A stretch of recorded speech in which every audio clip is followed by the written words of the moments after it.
buenas noches. Bienvenidos a Análisis Situacional. Hoy nos acompaña Freddy Ñáñez, vicepresidente de Comunicación, Cultura y Turismo, ministro de Comunicación e Información, presidente de Venezolana de Televisión, fue ministro de Cultura y ejerció la presidencia de Fundarte. En el año 2004 fue galardonado con el Premio Nacional Certamen Mayor de las Artes y es profesor universitario. Da clases en la Universidad Santa Rosa. Bienvenido, Freddy. ¿Cómo estás? Muchas gracias, con tu permiso. Sí, estamos a una distancia prudente. Así es.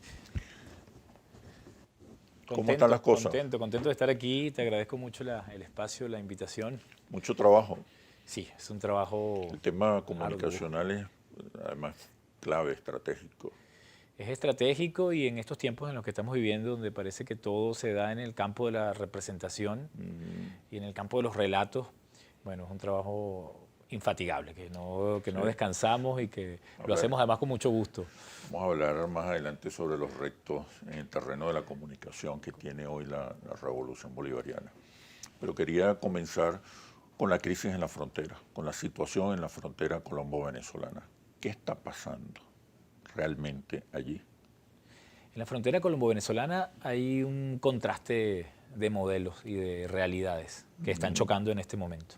De este lado, el lado venezolano, un Estado que ha cuidado celosamente la paz social, que ha procurado la conquista del campo de lo político para evitar precisamente la conflictividad armada, la conflictividad social, y que además, y en aras de eso, ha ejercido el control de su territorio, la soberanía nacional, como una doctrina, no solamente militar, sino como una doctrina jurídica, como una doctrina política, como una doctrina social.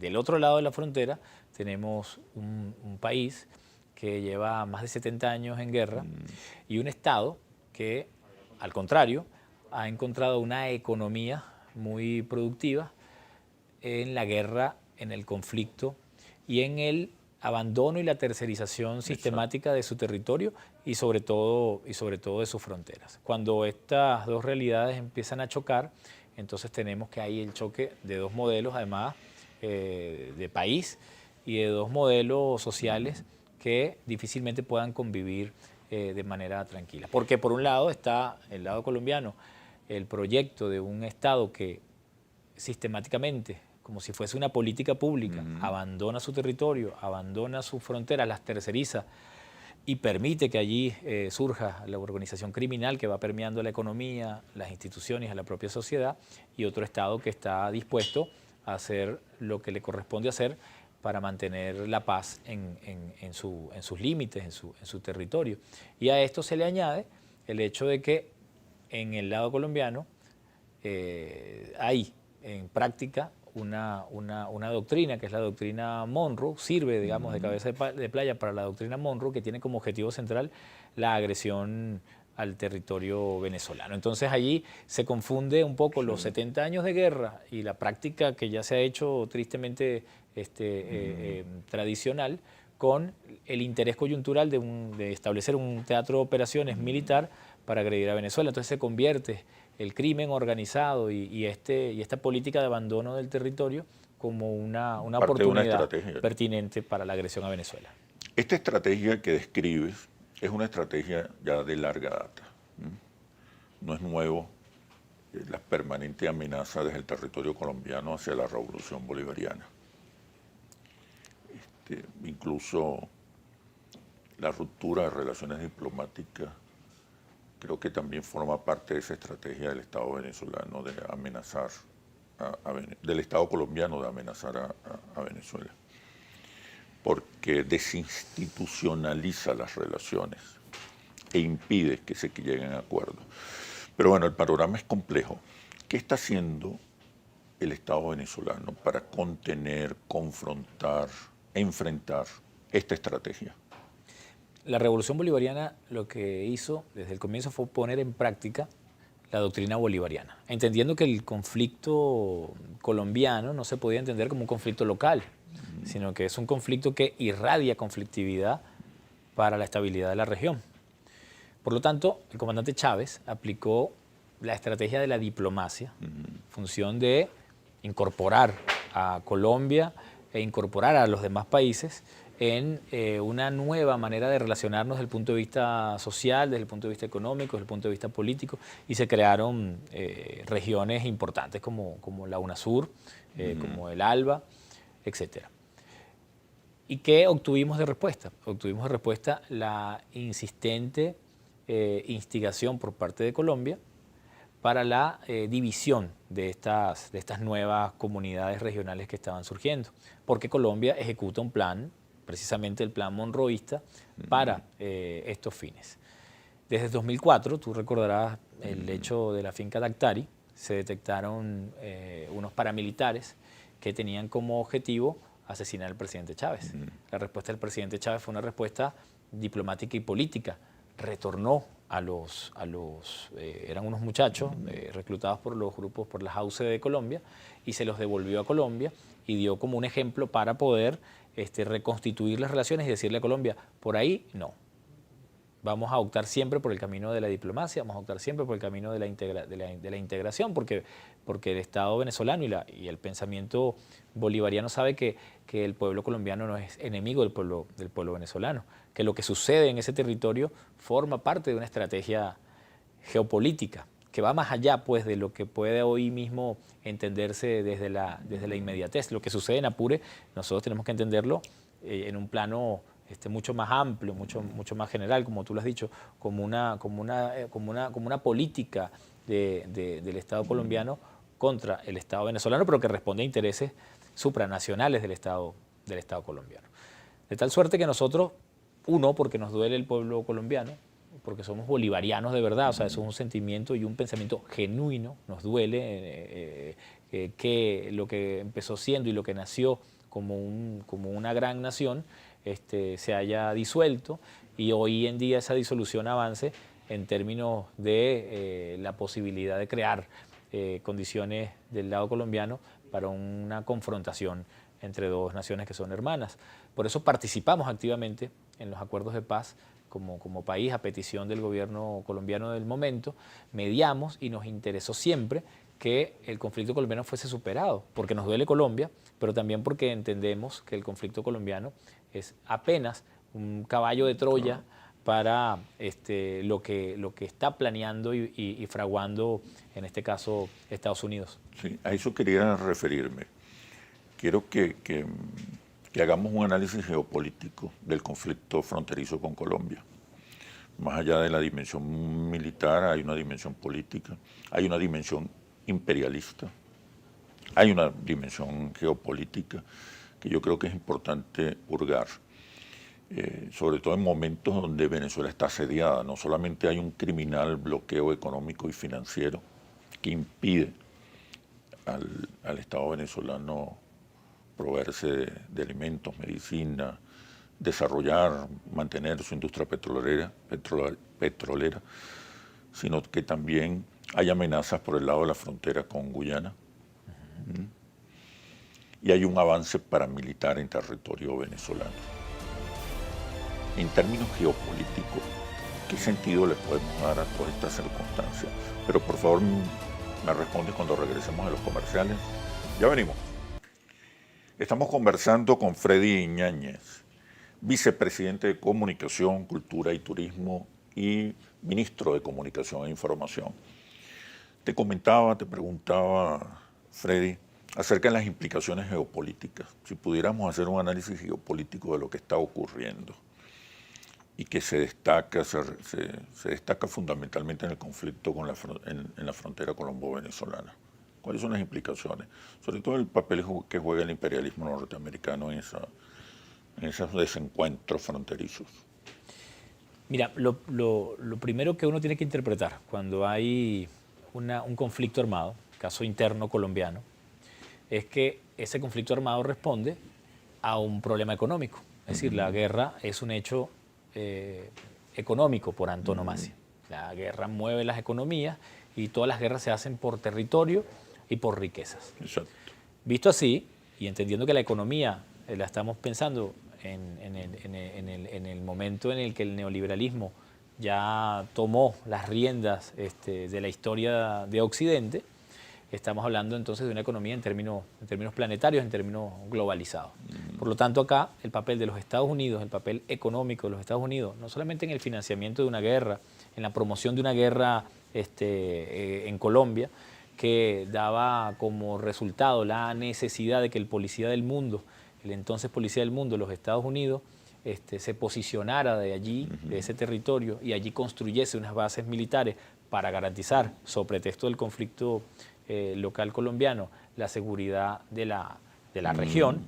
Lo que estaba era adelantándose a lo que ya la Guerra Fría venía anunciando. En 1989 cae el muro de Berlín, en 1991 se disuelve la Unión Soviética y los ideólogos del neoliberalismo como Fukuyama decretan el final de la historia.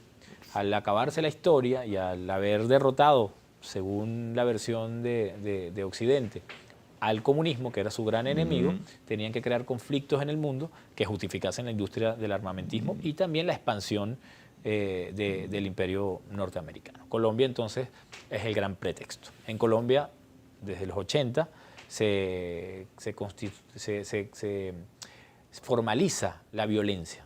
Los grupos narcotraficantes, los grupos armados en conflicto y el Estado que empieza a buscar sociedades con los grupos armados en conflicto, empieza a delegar la guerra, a tercerizarla y a continuarla por las vías de la informalidad, donde el Estado se viese, digamos, protegido de cualquier condena por violación de derechos humanos o por cualquier condena pública que se pudiera hacer en los organismos multilaterales. Entonces la guerra allí se agudiza por supuesto la producción de cocaína, que es lo que mueve la economía y a la banca occidental. Es el narcotráfico el que inyecta y el que salva bancos y el que le da oxígeno al capitalismo para su fortalecimiento. Habría que ver si Marx hubiese vivido en esta época, cómo hubiese descrito el capital con este fenómeno del narcotráfico que trasciende cualquier teoría analizada en los comienzos del capitalismo.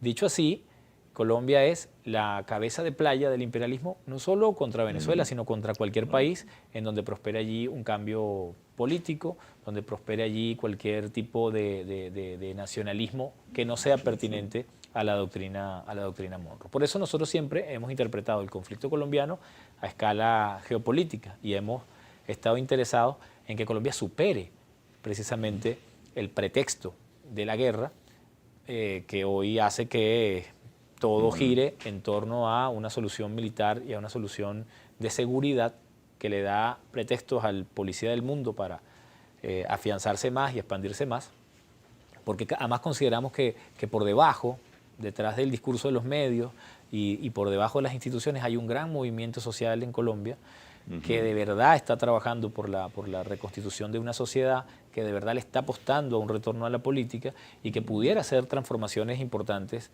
en ese sentido. ¿Te refieres a las próximas elecciones, por ejemplo? Yo me refiero, sí, presidenciales, donde hay y más allá de las elecciones, un avance de las fuerzas progresistas. Y más allá de las elecciones, la gente, el pueblo colombiano, lo conozco porque yo viví en la frontera, yo me crié en el estado Táchira, viví en San Cristóbal, mi pueblo es Santa Ana del Táchira, conozco muy de cerca el desplazamiento del pueblo colombiano hacia Venezuela por el tema de la violencia y conozco también la historia porque culturalmente estuve muy asociado a la literatura y a los movimientos progresistas, culturales que hay en Colombia. Y sé que ahí hay verdaderamente la fuerza y la voluntad popular para superar este momento. Ahora Venezuela se convierte en un pretexto para que Colombia, al no tener el enemigo interno, pueda inventarse un enemigo externo, que en este caso sería Venezuela, para las agresiones y para reeditar el Plan Colombia y los planes que han puesto en marcha, que han sido también grandes planes de corrupción y de fiasco económico, de donde la oligarquía ha tomado, digamos, su renta.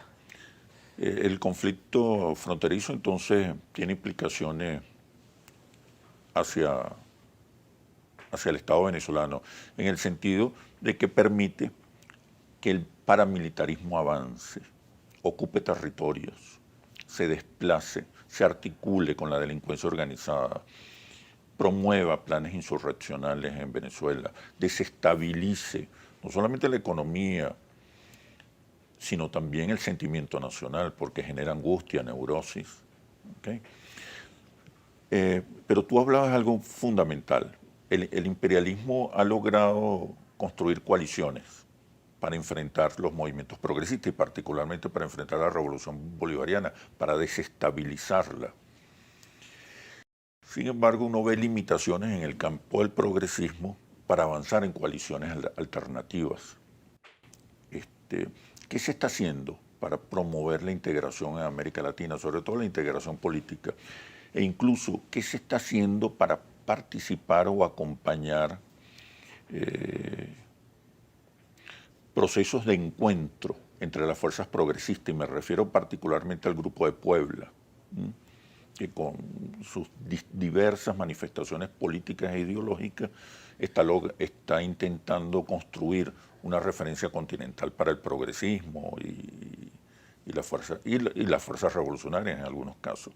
¿Qué se está haciendo para integrar, coordinar, construir consensos continentales? La ofensiva de Obama fue brutal contra el nuevo multilateralismo que estaba surgiendo y que América Latina empezaba a tener un papel protagónico, y su trabajo quirúrgico de ir sacando por la vía de golpes de Estado, como el caso de Honduras con Zelaya o el caso de Lugo en Paraguay, o por la vía de los juicios políticos, los impeachment, el descrédito, en el caso del liderazgo progresista de Brasil, y la agudización de los conflictos sociales internos en el caso de Colombia les dio un capital momentáneo, que fue la dispersión de las fuerzas de América Latina, y esto con la satanización del proceso bolivariano, es decir, con la estigmatización por la vía de los relatos mediáticos y por la vía del sabotaje sistemático e invisible de nuestra economía. Nosotros ahora todos, hasta los empresarios venezolanos, están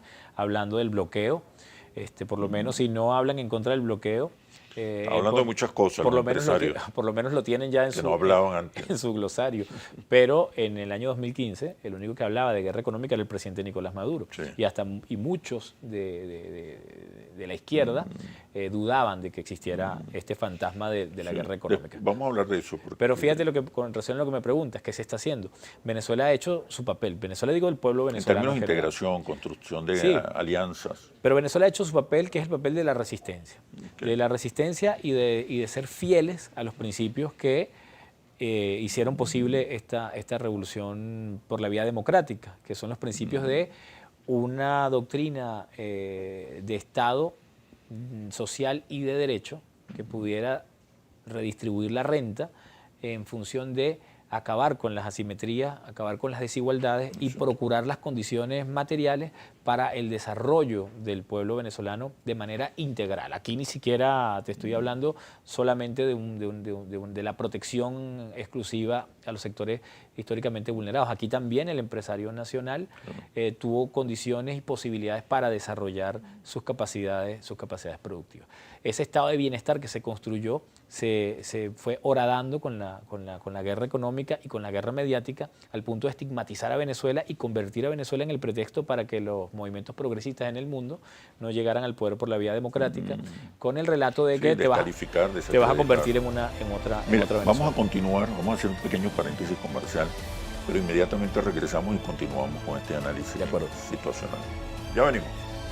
Quería continuar con este análisis situacional referido a qué está haciendo el Estado venezolano para promover la integración latinoamericana, sobre todo promover los encuentros y reencuentros con las fuerzas progresistas, sobre todo en un contexto no solamente de guerra económica, sino de guerra comunicacional, de guerra simbólica, de guerra por las interpretaciones que colocan a la revolución bolivariana como una amenaza dictatorial, como una fuente de delitos de narcotráfico. Es decir, el tema de la corrupción. Las grandes corporaciones no han tenido ningún pudor ni escrúpulos para promover el descrédito de la revolución bolivariana y sus líderes fundamentales. Pero ¿qué se está haciendo en términos de integración de Bueno, está la estigmatización, como has dicho, latinoamericana. la estigmatización y el amedrentamiento también a los movimientos sociales y a los partidos políticos progresistas para que no haya otra vez esta conexión, este encuentro, este diálogo y no vuelva a surgir, a tener una segunda ola el progresismo que se inauguró con el inicio del siglo Que XX. pareciera viene. Pero ¿qué hemos hecho? Lo que hemos hecho es sostener nuestra verdad, mantenernos firmes a nuestra verdad, mantenernos confrontando a las falacias del neoliberalismo por un lado, no hemos cedido en lo que ellos quisieran que hiciéramos, que es abandonar nuestra doctrina de protección social, es abandonar el socialismo, eso no lo hemos hecho, nos hemos mantenido firmes allí, hemos desarrollado fuerzas interiores que tienen que ver con las capacidades productivas nuestras, con la reinvención de la esperanza del pueblo venezolano en sus propias capacidades de crear una comunidad política diferente y hemos también apostado al diálogo con todos los sectores, hemos apostado al diálogo con los sectores privados, al diálogo con los sectores de oposición que se mantienen en la senda de la Constitución. Hemos profundizado el diálogo social y esto de alguna manera le ha dado un punto de referencia diferente a los movimientos progresistas del mundo en relación a lo que se dice de nosotros.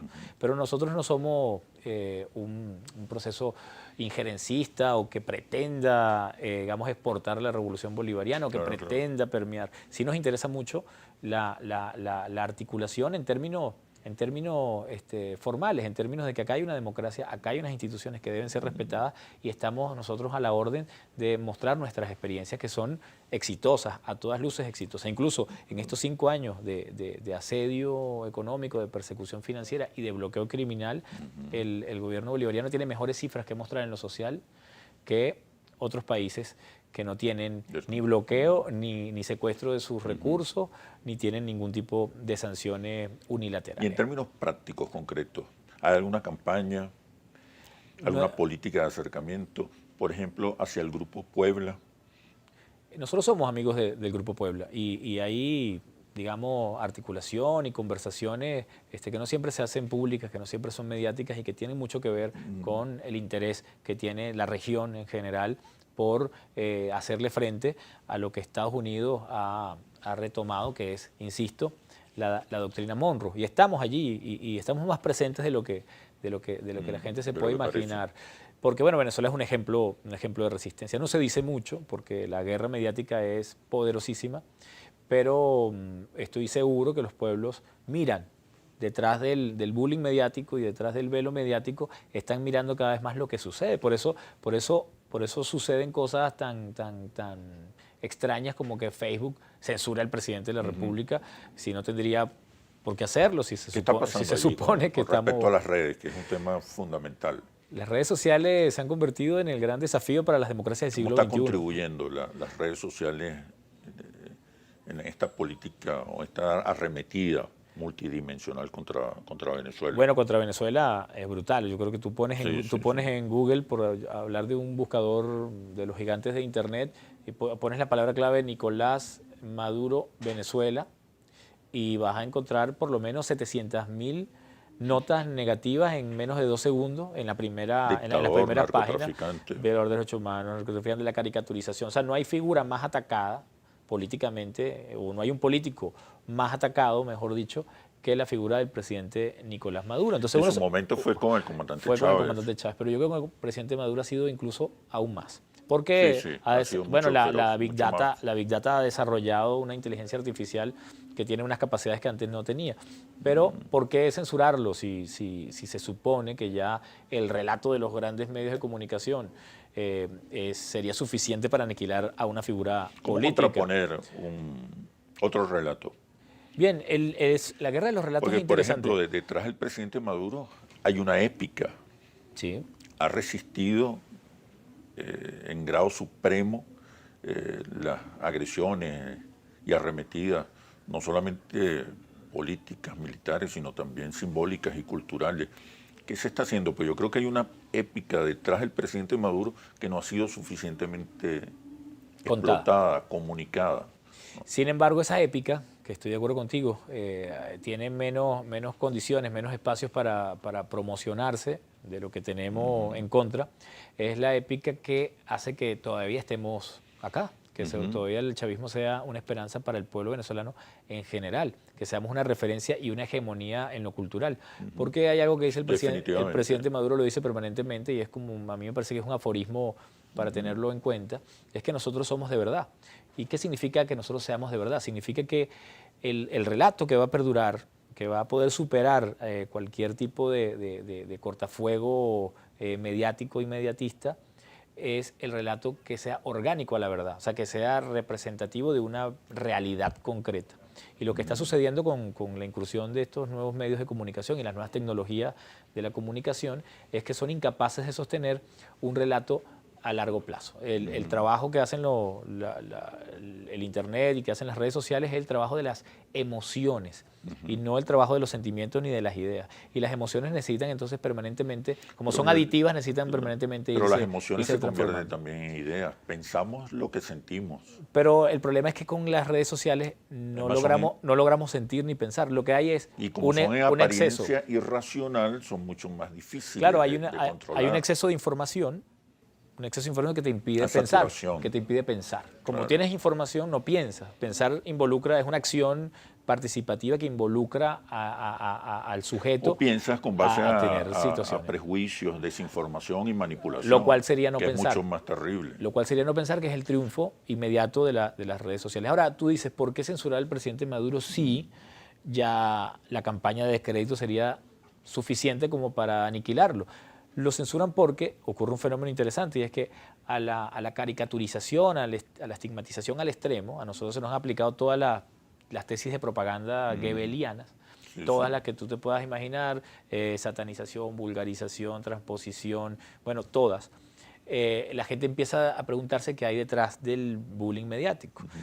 Y el presidente Maduro, en el caso puntual de su censura, que tiene que ver con la promoción del Carbativir y la promoción de la molécula DR10, que son de ingeniería nacional y que tienen que ver con soluciones de salud pública frente al COVID, esta censura atiende el hecho de que el presidente Nicolás Maduro se ha convertido en un líder en la lucha contra la pandemia y eso le permite tocar segmentos, porque en el Internet todos estamos segmentados y aislados, segmentos con los que antes él no conectaba por la vía de los hechos o por la vía de la comunicación tradicional. Cuando Facebook entiende que empieza a haber unas conexiones que no puede controlar, que no puede censurar por la vía del filtro, entonces torpemente muestra su carácter autoritario.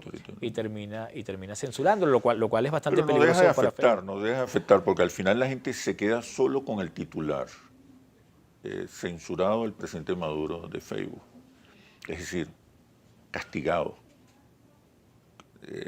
Lo posicionan como culpable de algo que finalmente no termina de presentarse, porque hay una manipulación y hay una simplificación de la información. También Facebook empieza a correr ya el riesgo, ya a 10 años de haberse creado esta especie de ilusión de libertad, de opinión y de participación, empezamos a ver lo que dice Byung-Chul Han, que es que el Big Brother por lo menos sirve para alertar a los liderazgos.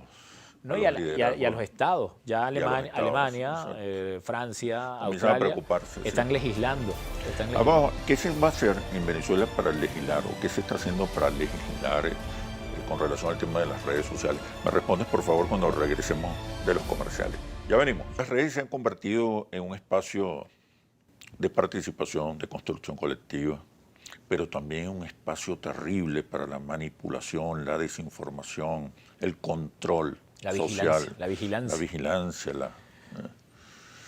¿Qué se está haciendo? ¿Qué se puede hacer en Venezuela para comenzar a regular, a legislar sobre el tema de las redes? Venezuela es el país donde se han aplicado, ya lo he dicho, no solo las tesis goebbelianas de la propaganda, sino que se ha aplicado el poder de los medios de comunicación en confrontación directa y abierta contra las instituciones de Estado. O sea, esto nunca había pasado en la historia reciente, que medios de comunicación participen en un golpe de Estado, por ejemplo.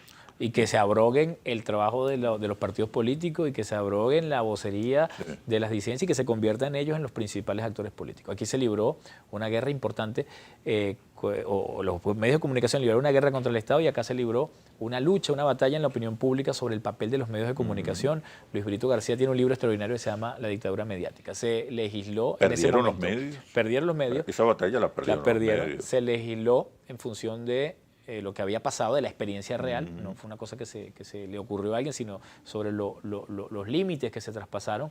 Hubo que legislar, se crearon algunas leyes que tienen que ver con los medios de comunicación, la ley de responsabilidad social para radio y televisión, que fue satanizada, que le llamaban la ley Mordaza, que fue una especie de punto de honor que pusieron los medios de comunicación. Y hoy estamos viendo, 10 años después de la incursión de las redes sociales, como en el mundo, porque esto es un debate mundial, no es un debate local, ni es un debate a partir de lo que pasó con el presidente Maduro y su cuenta de Facebook. Es preocupante que un jefe de Estado, un señor, un empresario, por el que nadie votó, que no tiene legitimidad ni local ni mundial, se abrogue el derecho de callarlo y de decidir qué puede hablar o qué no puede hablar un jefe de Estado, cuando está hablando como jefe de Estado y está dictando políticas públicas, políticas de Estado. Sino que Australia, Alemania, Francia, Rusia empiezan a legislar sobre la base de hechos muy concretos que sucedieron y que están sucediendo a nivel mundial, que preocupan en varios sentidos. Primero, en el problema de las democracias. O sea, ¿cómo van a ser las democracias verdaderamente opciones legítimas políticas si los medios de comunicación, si las redes sociales en este caso tienen la capacidad de no solo influir en la opinión pública y en el ánimo político de la gente a través del espionaje de sus datos y de la manipulación de sus datos, sino favoreciendo a un candidato o a un partido determinado, sino que además los dueños de las redes sociales pudieran acallar al candidato que a ellos les parezca incómodo o al presidente de turno que a ellos les parezca incómodo. Primer debate. Sí, continuar haciendo lo que vienen haciendo históricamente. Exacto. Segundo debate, pero ya por la vía del espionaje de datos. Pero por una vía más sofisticada. El segundo problema es precisamente ese, el problema de los datos. Puede haber libertad política, libertad de expresión, libertad personal, si mis datos están siendo permanentemente usados para el espionaje de mi país, el espionaje de mi comunidad, el espionaje de mi vida. Y la intervención simbólica. Y la intervención permanente por la vía de la propaganda, pero también por la vía comercial, por el diseño de una especie de sociedad de consumo cada vez más particularizada. Y en tercer lugar, el problema de las adicciones, que está demostrado, tienen como consecuencia el uso permanente del tema de las redes sociales, lo cual se traduce en la vulnerabilidad de una población. Hablamos niños, niñas, adolescentes, pero hablamos de la población también en general. Esto es un problema que hay que mirar ya sin el romanticismo de la ilusión del espectáculo, lo que llegó de nuevo, lo que hizo que yo pudiera hablar y tal, sino ver qué hay detrás de eso, ¿no? El tema hay que analizarlo verdaderamente como corresponde, en las múltiples dimensiones. Y en Venezuela, que ya tenemos una experiencia legislando sobre el tema de la comunicación, medios. Ya después de la ley de responsabilidad social de radio y televisión, ni hubo mordaza, ni hubo ¿cómo se llama?, desventaja para que las voces plurales se pudieran se va a legislar, se va a regular. Bueno, yo es una opinión que tengo yo como sujeto político y que tengo como ministro la necesidad de actualizar por lo menos la ley de responsabilidad social de radio y televisión para pensar el problema de los medios de comunicación. Plantearía bueno, primero hay que ver que cambió las condiciones comunicacionales, cambiaron. El problema del espacio aéreo, por ejemplo, el tema de la soberanía en el espacio aéreo, estos son gobiernos supranacionales por la vía del ciberespacio, ¿no? O sea, usan el espectro público para posicionar las reglas de su corporación, que van cambiando porque es letra chica que va cambiando y se va adaptando. El caso del presidente Maduro, yo siempre lo contrapongo. El presidente Bolsonaro, y ya sabemos cómo está Brasil en materia de COVID, todavía tiene su cuenta Facebook activa. Exacto. Y tiene el infausto discurso donde habló o tildó al COVID-19 como gripeciña o resfriadiño. Hay que medir el impacto que tuvo. El impacto que tuvo eso, el impacto que tuvo y la reacción y la correlación con el hecho de que Brasil hoy esté liderando las cifras de muertos y de contagios en el mundo. Entonces, bueno, por esa vía hay una cosa de doble rasero. ¿Qué se puede hacer para educar al ciudadano? ahí va el tema de la ley. Porque también la gente se imagina que las leyes siempre son punitivas. Porque el ¿no? ciudadano se siente tentado, se siente a gusto con las informaciones deformadas. No hay cuenta que utilizando la manipulación, la mentira, los fake, se convierta o pueda lograr mayor número de seguidores, ¿no? Eso es lo que sucede como fenómeno, es un fenómeno ya sociológico, Sí. ¿no? Que habría que ¿Cómo educar verlo. al Pero ciudadano? tiene que ver con la ley, como yo me imagino, la discusión de una ley tiene que ver con la responsabilidad que tiene el Estado de formar sujetos críticos frente a los fenómenos comunicacionales actuales y del futuro, porque lo que estamos viendo ahorita es apenas la punta del iceberg. ¿Qué va a venir con la inteligencia artificial? ¿Qué va a venir después del dataísmo? El dataísmo, que es la nueva ideología, que es la manipulación de los datos, es aglomerar los datos de todo el mundo, voluntaria o involuntariamente, porque es verdad que cuando abrimos una cuenta, en cualquier cuenta, damos nuestros datos, mostramos nuestras fotos, decimos con quién estamos comiendo, con quién estamos saliendo, qué estamos vistiendo, a dónde vamos, con qué soñamos. Es verdad que ese es el gran triunfo del neoliberalismo, poner a la gente en un panóptico digital a trabajar como el vigilante de sí mismo. Pero también es verdad que te roban los datos y los usan para otras cosas. O sea, Instagram no te está diciendo, Facebook o Twitter no te está diciendo que tus datos, tu fecha de cumpleaños y tus gustos musicales van a ir directamente a Aximon y Aximon la va a convertir Por eso lo están en haciendo producto. todos. Sí, lo están haciendo todos. La izquierda, la Pero derecha, el problema, los gobiernos, la oposición. El problema de la naturalización con el dataísmo, la naturalización, es que estamos acá hablando abiertamente del espionaje de los individuos. Ya nadie puede tener vida íntima. Esto que prometía el liberalismo y que prometía el capitalismo, de la individualidad y de la intimidad y de las libertades individuales, se acabó por la vía de este totalitarismo digital que dice el presidente Nicolás Maduro. Lo que hay es una vigilancia permanente en la vida, los pensamientos y los acontecimientos de cada uno de los sujetos de la sociedad. Y ese debate es un debate que tenemos que darlo, porque aquí estamos hablando ya no solamente en términos de nación, de Estado-nación, sino qué tipo de humanidad se está fraguando en este mundo de las telecomunicaciones, de las redes sociales. Por un lado, la despolitización de las relaciones humanas. La virtualización de las relaciones humanas es quitar el patos de las relaciones, o sea, quitar la conflictividad natural de la vida y llevarlas a un mundo ideal donde el algoritmo te va a asociar solo con tus iguales. Entonces desaparece el diferente y tú solo tienes un temperamento para relacionarte con tu igual. Terrible. O sea, es un sujeto, es un fascista en potencia lo que estamos formando. Alguien que no va a tolerar nunca una imagen que sea diferente o que represente negatividad para él. Luego, el problema de la incapacidad de sostener precisamente estos conflictos para la vida propia personal. Puedes tener adolescentes que tienen 3 millones de seguidores en una cuenta de TikTok, pero no hablan con sus padres, con sus abuelas o con su comunidad. ¿Sí? Solo aceptan su propia imagen. Es el narcisismo a extremo. Vamos a hablar un poco de la política comunicacional de la Revolución Bolivariana en el siguiente segmento. Vamos a hacer una pausa comercial y regresamos. Ya venimos. Vivimos nuevas realidades. Han pasado 20 años de la Revolución Bolivariana. Hay nuevas preguntas, debería haber nuevas respuestas. Pareciera que las sociedades se están moviendo de las casas políticas a las causas humanas. Ese ya no es el socialismo, el neoliberalismo, sino la igualdad, la dignidad, el medio ambiente, las banderas que movilizan a las mayorías. En el caso de Venezuela hay una crisis de representatividad. 56% según los estudios de Interlace, 56% de los venezolanos no simpatiza con ningún partido político. La principal fuerza es el PSUV, con alrededor del 30% de simpatías y respaldo. La oposición ya no aparece, 10, 12%. Si sumamos las simpatías de todos los partidos políticos, el principal partido político de oposición, Acción Democrática, reúne entre 5 y 6% de simpatía, de respaldo. Hay una crisis de representatividad importante.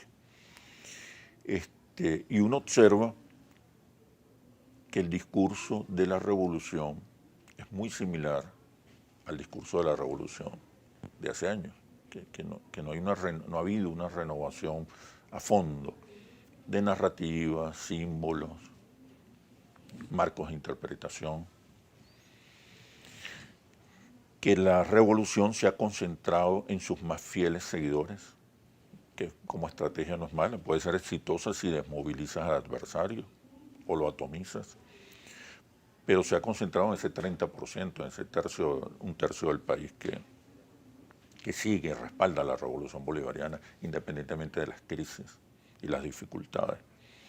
¿Cómo comenzar a comunicarse con el resto del país, que está en el centro político, sin perder perfil, sin perder identidad? ¿Qué se está haciendo? Y por otro lado, el liderazgo del presidente Maduro, que en alguna medida carece aún de una épica, aprovechando los innegables éxitos políticos y económicos que ha tenido el presidente Maduro en los últimos años, ¿no?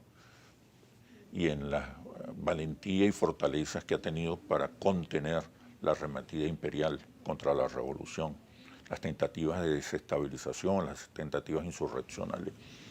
¿Qué se está haciendo? Bien, permíteme...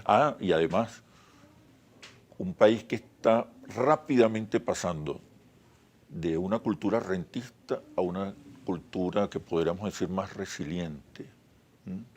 Y eso va a implicar una nueva relación con el Estado y con la política. Sí, me interesa mucho primero tocar algunos matices de tu análisis con cosas que estoy de acuerdo, otras que me parecen que son un poco relativas. Exacto. La crisis de representación, ¿no? Hay una crisis de representación en el mundo. Claro, que es lo que está ocurriendo en Venezuela, es un fenómeno global. Nosotros, claro, lo que pasa es que nosotros tenemos 20 años adelantados. Sí, así es. La crisis de representación a nivel planetario que tiene que ver con lo político se juega en el plano del paso que dio el capitalismo al neoliberalismo y de tratar de pasar a un mundo pospolítico, o sea, un mundo donde no son los partidos, ni los sindicatos, ni los movimientos sociales, ni los líderes tradicionales los que van a resolver los problemas, sino los gerentes de las corporaciones, los que van a administrar los problemas. Pero fíjate... Pero mira, esto que es interesante, vamos a administrar los problemas porque no son problemas políticos, sino son problemas de gerencia, pero además lo vamos a hacer por la vía de la conexión a distancia. Entonces, el distanciamiento que tiene que ver con la virtualización de la vida y de las gestiones, solo se va a hacer por la vía del me gusta o del no me gusta o de darle un clic o de llevar, digamos, el problema a lo doméstico y sacarlo de las calles y sacarlo de las concentraciones. Pero fíjate que a diferencia de lo que dice, yo veo más bien una vuelta al Estado y una vuelta a la política y una vuelta a la ideología. Lo que pasa es que hay un enorme desprestigio de parte de los partidos políticos. Estoy hablando globalmente. Son fuerzas contrarias. Entonces, por un lado tienes esto y por el otro lado tienes... Es innegable, incluso la pandemia está obligando por otro lado tienes la vuelta... A revisar el rol del Estado. Por otro lado tienes la vuelta a lo político de los grupos progresistas que entonces empiezan a ver el partido como otra vez la estructura que puede garantizar la posibilidad de cohesión y de sostener una idea política. Ahora, ¿qué hay en el medio? En el medio hay unas generaciones que se formaron recientemente y que están precisamente atrapadas en este mundo, en esta crisis de representación de la que tú hablas, donde no hay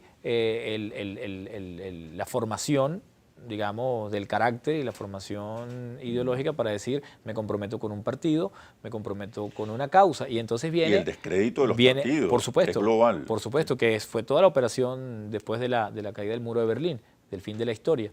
Entonces toda esta gente que venimos de los 90, del discurso del fin de la historia, empezaron a buscar lo que tú dices, causas humanas, que son causas, el medio ambiente, son las que movilizan. El medio ambiente, el animalismo, el veganismo, el feminismo y todo lo que tiene que ver con la lucha por los derechos de la diversidad sexual y todo lo que tiene que ver con el movimiento migratorio, la igualdad y los problemas que son muy puntuales, como los problemas de habitación o de la tierra, que han dado aire al progresismo actual y a las nuevas ideas políticas para que los partidos tengan capacidad política de acción y de toma de poder, tienen que actualizarse en estos términos. Eso es lo que yo veo, una crisis de representación, pero por la vía de la falta de respuestas. Ahí la revolución, de los partidos ahí políticos. la revolución bolivariana ha sido mucho más avanzada que Absolutamente. otros procesos. Pero, de hecho, la revolución nuestro, ha impuesto un discurso, ha Claro. impuesto una narrativa, Pero ha impuesto una visión de la sociedad. ¿dónde está nuestra fatiga? Yo más que una crisis lo veo como una fatiga, Ok. la fatiga de lo político.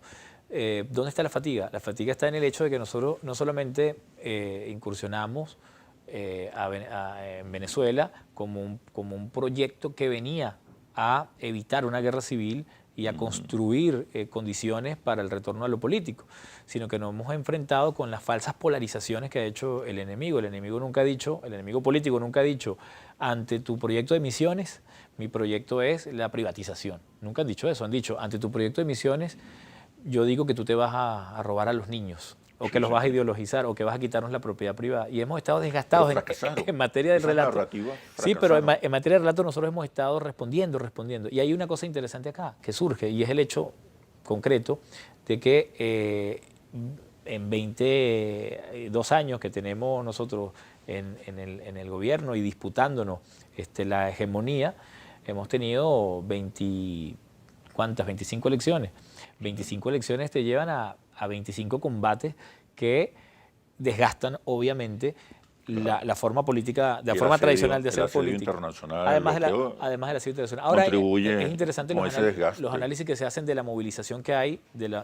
Claro, la polarización llega, tiene su momento y tiene su rendimiento y luego se reactualiza, se repolariza.